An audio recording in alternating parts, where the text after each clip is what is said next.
그러면 장관님 이대로 2년 반, 그러니까 그 얘기를 합니다. 윤석열 대통령이 뭐 일각에서는 하야, 뭐 이제 그만둬라, 막 이런 말도 하지만 의지는 상당하다. 그리고 대통령이 제일 잘하는 것은 권력투쟁이다. 그렇기 때문에 이대로 2년 반 가능성이 제일 높다. 이런 말들도 합니다. 권력투쟁을 누구하고 한단 말이에요? 국민을 대상으로 하는 것이죠. 국민하고 싸운다고요? 국민하고 싸워서 이기는 대통령. 권력자가 있습니까? 없었습니다. 그 힘을 누가 주었는데?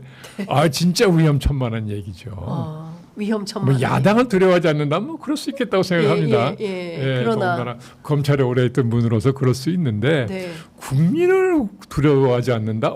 그거는 위험천만한 사고방식이죠. 예. 근데 지금 국면에서 사실은 이제 특검법에 대한 이야기를 많이 하고 있습니다. 네. 지금 상황에서는 최혜병 특검법 그리고 김건희 특검법을 통과시켜서 일단 뭐 탄핵이나 이런 거는 별건으로 치더라도 일단 이 제기된 의혹에 대해서는 진실 규명이 필요한 거 아니냐라는 국민 목소리가 여론이 한 65에서 70% 네. 정도가 됩니다. 그렇군요. 예, 그런데 한동훈 대표는 특감을 하자는 겁니다. 특별감찰관을 대통령실 안에 설치를 해서 이 문제를 우선 정리를 하자 이렇게 얘기를 하고 있는데요. 올바른 해법이라고 보십니까? 그러니까 고충이 느껴지네요. 검하고 감의 차이인데 네. 앞에 특자가 붙은 거 마찬가지고 네. 이게 감과 검의 차이는 천장지 차이예요. 그렇습니다.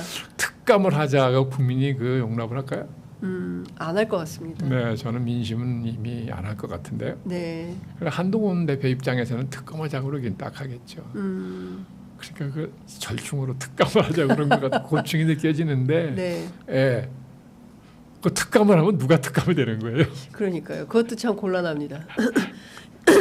아마도 그 특감 후보로 뭐 보낼 검찰 후배들이 있어서 그런 건지는 모르겠습니다만. 그렇죠, 모르겠습니다. 그 세계를 예, 잘 모르니까. 제기된 의혹을 특감으로는 안 될 거 아닙니까? 국민이 그걸로 만족할까요? 모르겠습니다.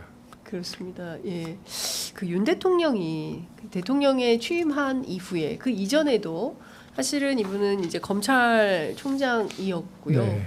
그리고 사실은 문재인 정부의 검찰총장이었고 네. 당시에 과거에도 보면 뭐 박근혜 정부 얼마나 많은 사람들을 구속시켰습니까? 그 다음에 이제 건너가서 국민의힘의 대통령 후보가 되고 당선이 되고 그 다음에 이어진 극우적 행보들에 대한 비판이 상당히 많이 있었습니다. 근데 특히 이제 광복절 앞두고는 이종찬 광복회장이 가장 격하게 이 뉴라이트 사관에 대한 비판을 했는데요. 이런 변신에 대해서는 어떻게 보십니까? 그게 변신인지 원래 생각인지 뭐 알도리가 없잖아요. 전에 얘기를 해본 일이 없으니까. 네. 그렇죠? 예.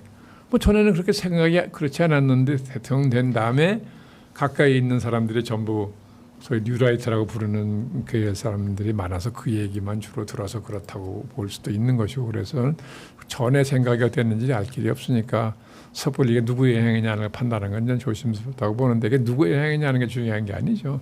지금 대통령의 역사의식이나 인식이 중요한 거잖아요. 네. 예. 저렇게 되면 민심을 얻을 도리가 없어요. 예. 그럼 우리가 흔히 말하는 뉴라이트라는 그 세력에 의존해서만 네. 대통령직을 수행할 겁니까? 그게 가능하겠어요? 불가능합니다. 예. 그러니까 대통령이 뭔가 상황 인식이 네. 크게 잘못된 것 같은데 이 상황 인식을 깨워줄 사람이 하나 있어야 되는데 대통령한테 그런 직언할 수 있는 사람이 김건희 여사밖에 없다는 거 아니에요. 그러니까요. 그런데 김건희 여사께서 그런 생각하실 것 같지는 않고 뭐 대책이 없는 거죠.